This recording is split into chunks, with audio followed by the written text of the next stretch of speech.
دام میں کبھی چین سے سوئی نہ سکینہ، کہاں خاک کا بستر کہاں حسین کا سینہ۔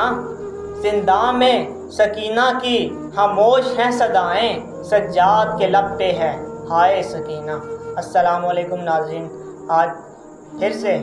حسن حیدری اور آل نبی اولاد علی پیر سید وسیم شاہ صاحب آپ کی خدمت میں حاضر ہیں، اور آج 13 سفر ہے، سیدہ سکینہ سلام اللہ علیہا کی شہادت ہے، اور شاہ جی قبلہ سے سیدہ پاک کے حوالے سے سنیں گے۔ شاہ جی ونصلی علی رسول الکریم، اما بعد فاعوذ باللہ من الشیطان الرجیم، بسم اللہ الرحمن الرحیم۔ امام حسین علیہ السلام کی شہزادی حضرت سیدہ سکینہ سلام اللہ علیہا کا جو اصل نام تھا وہ آمینہ تھا، جو کہ آقا دو عالم فخر کائنات محبوب کائنات وجہ تکوین کائنات علیہ السلام کی والدہ ماجدہ کے نام پر آمینہ رکھا گیا تھا۔ امام حسین علیہ السلام نے آپ کی پیدائش سے پہلے رب کائنات سے ایک دعا مانگی کہ اللہ مجھے ایک ایسی بیٹی عطا فرما جس سے میں بہت محبت کروں، جو مجھ سے بہت محبت کرے، جو میرے سینے پہ سوئے تو مجھے تسکین ملے۔ تو اللہ تعالیٰ نے حضرت بی بی سکینہ سلام اللہ علیہا کو ان کو تحفے کے طور پر دے دیا۔ حضرت بی بی سکینہ جب پیدا ہوئی تو پورے خاندان کے لیے باعث تسکین بنی، اسی لیے آپ کا جو لقب ہے وہ سکینہ رکھا گیا، اور اسی نام سے پھر آپ مشہور ہو گئے۔ حضرت بی بی سکینہ کی تاریخ پیدائش میں اگرچہ اختلاف ہے، بعد میں آپ کی تاریخ پیدائش جو ہے وہ 47 ہجری بھی لکھی گئی ہے، 54 ہجری بھی لکھی گئی ہے، 56 ہجری بھی اور 57 ہجری بھی لکھی گئی ہے۔ یعنی اس لحاظ سے کربلا میں آپ کی عمر پاک جو ہے وہ 5 سال کی بھی عمر کہی گئی ہے، 7 سال کی بھی عمر کہی گئی ہے، 14 سال، اور ایک روایت جو کہ انتہائی من گھڑت اور ضعیف ہے لیکن اس میں 17 سال کی عمر بھی حضرت بی بی پاک کی کربلا میں لکھی گئی ہے۔ یہ باقی باتیں، باقی تاریخیں ہم اس لیے آپ کے سامنے گزارش کرتے ہیں کہ تاکہ علمی خیانت نہ ہو، آپ کو پتہ ہو کہ اختلافات کہاں کہاں ہیں۔ تو حضرت بی بی پاک سکینہ کی جو تاریخ ولادت ہے وہ 24 ذی الحجہ بھی کہی گئی ہے اور 20 رجب بھی کہی گئی ہے۔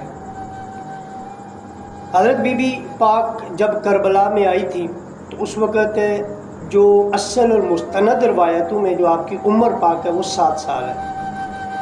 14 سال بھی ہے لیکن 7 سال کی عمر جو واقعات کربلا اور واقعات کربلا کے بعد آپ کے جو حالات ہیں ان سے یہ اندازہ لگتا ہے، اور اکابرین نے، اہل سنت کے اکابرین نے جو بیان کی ہے وہ بھی زیادہ تر 7 سال کی عمر بیان کی گئی ہے۔ کربلا کے اندر حضرت بی بی سکینہ کا یہ بھی ایک رول رہا ہے کہ اب بچوں کی رہنما تھی۔ یعنی جب حضرت عباس پانی لینے کے لیے گئے ہوئے تھے تو تاریخ میں ہے کہ حضرت بی بی سکینہ اپنے سے چھوٹے بچوں کو حوصلہ دے رہی تھی کہ ابھی چچا عباس پانی لے کر آتے ہوں گے۔ اس سے اندازہ کیا جا سکتا ہے کہ وہ خود بھی بچی تھی اور اپنے سے چھوٹے بچوں کو یہ حوصلہ دے رہی تھی۔ اور پھر کربلا کے اندر آپ کا انتہائی دکھ والا واقعہ یہ بھی ہے کہ جب امام حسین سوار ہو کر سب شہید ہو گئے اور آخر میں جب خود جا رہے تھے تو آپ نے اپنے جب گھوڑے کو، اپنی سواری کو ایڑی لگائی تو وہ چل نہیں رہا تھا۔ اتنے میں امام حسین علیہ السلام کو سسکیوں کی آواز آئی، آپ نے دیکھتے ہیں تو گھوڑے کی ٹانگوں کے ساتھ بی بی سکینہ لپٹی ہوئی کہہ رہی ہیں کہ گھوڑے اب بابا کو ادھر نہ لے جانا۔ بعد انہیں لکھا ہے ذوالجناح بابا کو ادھر نہ لے جانا۔ میدان کارزاز کی طرف اشارہ کر کے کہتی ہیں ادھر نہ لے جانا، کیونکہ میں نے دیکھا ادھر جو بھی جاتا ہے وہ واپس نہیں آتا، تو اگر بابا چلے گئے تو میں سوؤں گی کس کے سینے پر، میں لیٹوں گی کس کے سینے پر۔ تو حضرت امام حسین نے حضرت بی بی سکینہ کو اٹھایا، بوسہ دیا، جو کہ بڑا مشکل تھا۔ اس وقت بڑے بڑے قدم اس وقت جو ہے وہ لغزش میں آ جاتے ہیں، لرز جاتے ہیں، کانپ جاتے ہیں، لیکن امام حسین علیہ السلام جو کہ حق کے راستے پر نکلے تھے، جنت کے سردار تھے، ان کے قدم ڈگمگا جائیں یہ تو بندہ سوچ بھی نہیں سکتا۔ آپ نے حضرت بی بی سکینہ کی محبت کی وجہ سے ان کو بوسہ دیا، لیکن حضرت رباب کے حوالے کیا۔ حضرت رباب آپ کی والدہ ماجدہ تھی، ان کے حوالے کیا اور پھر آپ میدان کی طرف نکل پڑے۔ اس کے بعد جب امام حسین شہید ہو گئے اور خیمے جلائے گئے تو بی بی سکینہ کو تلاش کیا جا رہا ہے، وہ نہیں مل رہی تھی۔ اتنے میں دیکھا تو کربلا کے اندر اپنے بابا کی لاش کے ساتھ لپٹی ہوئی ہے، اور یہ جب ان کے پاس گئے تو وہ یہی کہہ رہی ہیں کہ بابا آپ چلے گئے، اب میں سوؤں گی کس کے سینے پر۔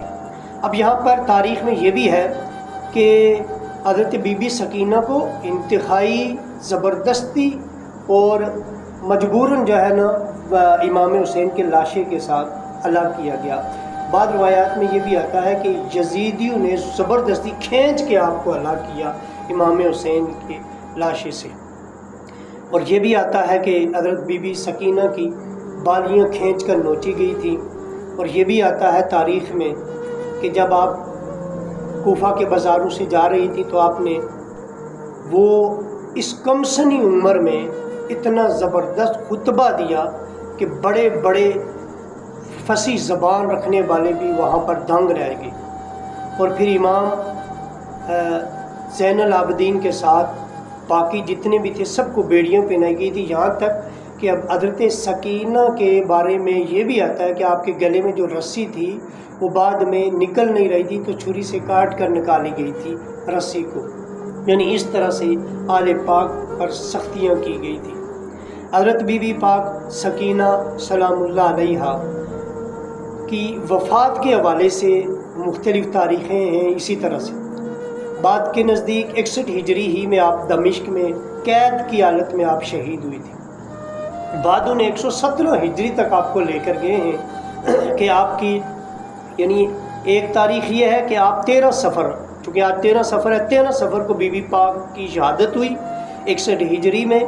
دمشق کے قید خانے میں، یزید کے قید خانے میں۔ لیکن ایک روایتیں مختلف روایتیں یہ بھی ملتی ہیں کہ حضرت بی بی پاک 117 ہجری میں آپ کی شہادت ہوئی، اور وہاں یہ بھی ملتا ہے کہ حضرت بی بی پاک کے اس کے بعد جو شادیاں ہوئی اس حوالے سے بھی مختلف بہت سا اختلاف ہے۔ اہل سنت کے ہاں بھی اختلاف ہے اور اہل تشیع کے ہاں بہت زیادہ اختلاف ہے، یعنی کہ بعد نے یہ لکھا ہے کہ آپ کی جو شادی عبداللہ بن حسن کے ساتھ ہوئی، بعد نے لکھا ہے کہ آپ کی شادی حضرت مسلم بن عقیل کے بیٹے زید کے ساتھ ہوئی،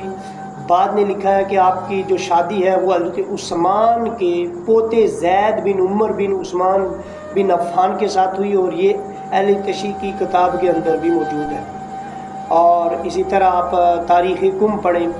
اور یا پھر آپ ابن سعد کو پڑھیں، طبقات ابن سعد پڑھیں، تو حضرت بی بی سکینہ سلام اللہ علیہ کی جو شادی ہے وہ یہ بھی لکھی گئی ہے کہ عمر بن عبد العزیز کے بیٹے کے ساتھ بھی شادی ہوئی، اور یہ بھی لکھی گئی ہے کہ آپ کی شادی جو ہے حضرت مسلم بن عقیل کے بیٹے کے ساتھ جب ہوئی تو آپ مدینے میں تھے تو آپ کی وفات ہوئی۔ بعد نے لکھا کہ آپ دمشق میں سے گزر رہے تھے تو وہاں وفات ہوئی، اور بعد نے لکھا کہ ترکی میں جب آپ پہنچے قاہرہ کے مقام پر وہاں حضرت بی بی پاک سلام اللہ علیہ سکینہ پاک سلام اللہ علیہ کی شہادت ہوئی۔ اور اسی لیے قاہرہ کے اندر ایک مزار ہے جس کے اوپر لکھا ہوا ہے، یعنی وہ مزار مشہور ہے سکینہ بنت حسین کے نام پر۔ اسی طرح دمشق میں بھی ایک قبرستان ہے جو کہ جس میں کہا جاتا ہے کہ حضرت بی بی سکینہ پاک کی وہاں پر قبر مبارک ہے جہاں مزار تعمیر کیا گیا ہے۔ اور ایک روایت جو ہے وہ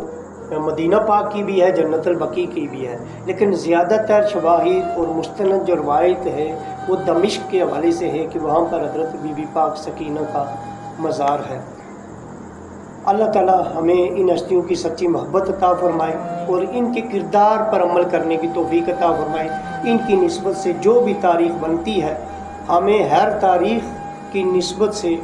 ان کے دن کو بنانا چاہیے اور یاد کرنا چاہیے۔ تاریخوں میں الجھنے سے کوئی فائدہ نہیں ہے، اصل بات یہ ہے کہ ہم ان ہستیوں سے محبت کریں اور ان کے کردار کو اپنائیں، اور انہی کی وجہ سے اللہ تعالی ہمارے گناہوں کی بخشش بھی ہمیں عطا فرمائے گا۔ آمین۔